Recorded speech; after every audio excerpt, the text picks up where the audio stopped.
जय हिंद। मेरा नाम विवेक है और आज मैं एक बहुत ही अहम विषय पर बात करने वाला हूं। मौजूदा समय में देश की स्थिति पर गौर की जाए तो ये तीन चीजें हैं जिस पर बात की जानी चाहिए। पहला कोविड-19, दूसरा देश की इकोनॉमी और तीसरा बाढ़। विडंबना यह है कि देश की मीडिया इन मुद्दों पर कम और गैर जरूरी मुद्दों पर ज्यादा बात करती है। हमारे देश के मीडिया का सबसे पसंदीदा मुद्दा है चाइना और पाकिस्तान। न जाने भारतीय मीडिया को इन दोनों देश से इतना प्यार क्यों है। मुझे लगता है वहां के लोग भी अपने देश की खबर देखने के लिए भारतीय न्यूज चैनल देखते होंगे। चुनाव, राम मंदिर, विधायक, खरीद बिक्री भारतीय मीडिया के पाचक गोली जैसे हैं। बिहार और असम में इस वक्त जो बाढ़ की स्थिति है ये हम में से कितने लोगों को पता है। बिहार में हर साल कोसी नदी अपना प्रचंड रूप दिखाती है, लाखों हेक्टेयर की फसलें बर्बाद हो जाती है। पिछले साल पटना की क्या स्थिति थी ये हम सबको पता है, ये बात किसी से नहीं छुपी है। लेकिन मीडिया ने क्या ही रिपोर्टिंग की, कितनों की रिपोर्टिंग की, बस एक दिखावा भर। इस बार भी मीडिया बाढ़ की रिपोर्टिंग कम और आने वाले चुनाव में ज्यादा दिलचस्पी ले रही है। किसी को क्या फर्क पड़ी है कि असम में क्या हो रहा है। कितनों की फसलें बर्बाद हो गई, कितनों के घर तबाह हो गए, कितने जानवर मर गए, कितनों की जानें गई।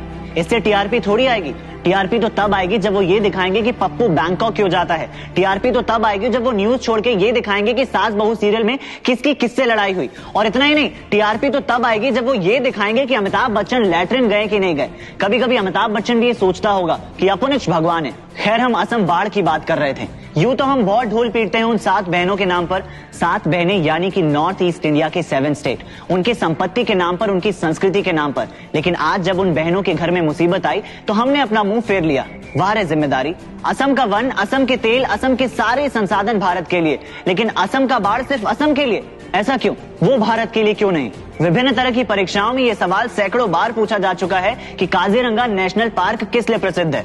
और हम बड़े गर्व के साथ ये जवाब देते हैं क्योंकि हमें पता है कि ये सिर्फ वहीं पाया जाता है। और हम जवाब देते हैं एक सींग वाला गेंडा। आज जब कई गेंडे बाढ़ के कारण मर रहे हैं तो इसकी चिंता किसी को नहीं है। आने वाले समय में ये गेंडे सिर्फ प्रश्नों में ही दिखाई देंगे। कुछ दिन पहले जब केरल में एक प्रेग्नेंट हथिनी की मौत हुई थी तो उस पर मीडिया वालों ने खूब हल्ला मचाया था। लेकिन इन बेकसूर गेंडों के लिए कोई क्यों कुछ नहीं बोलता? क्यों मीडिया इनकी रिपोर्टिंग नहीं करती? क्या इसलिए कि वो उस पुजारी का इंटरव्यू लेने में व्यस्त हैं जो राम मंदिर की भूमि पूजन कराएगा, या वो उस फिल्मी स्टार की रिपोर्टिंग करने में व्यस्त हैं जो खेत में ट्रैक्टर चला रहा है? असम के 30 जिलों में 4663 गांव बाढ़ की चपेट में हैं। काजीरंगा नेशनल पार्क का 95% हिस्सा डूब गया है। लगभग 52 लाख जन आबादी इस बाढ़ से प्रभावित है और 81 लोग मर चुके हैं। ऐसा तो नहीं था कि इसका अनुमान पहले से नहीं था या ये बाढ़ अचानक से आ गई हो। हर साल बाढ़ आती है और हर साल लाखों का नुकसान होता है और हर साल मीडिया इनके साथ सौतेले जैसा व्यवहार करती है। मगर क्या मीडिया का यही काम है कि वो इमरान खान, जिनपिंग और ओली के अतरंगी रिश्तों को दिखाए? भारतीय मीडिया का स्तर इतना गिर चुका है कि उनसे किसी चीज की उम्मीद करना अपने आप से बेईमानी है। लेकिन एक हिंदुस्तानी होने के नाते हमारा ये फर्ज बनता है कि अगर इन मुद्दों को लेकर कोई भी आगे आ रहा है तो उसकी बातों को हर हिंदुस्तानी तक पहुंचाएं, ताकि असम और बिहार में रहने वाले लोग अपने आप को अकेला ना समझे और वो इन चुनौतियों का डट कर सामना कर सके और इस मुश्किल घड़ी से जल्द निकल सके। जय हिंद।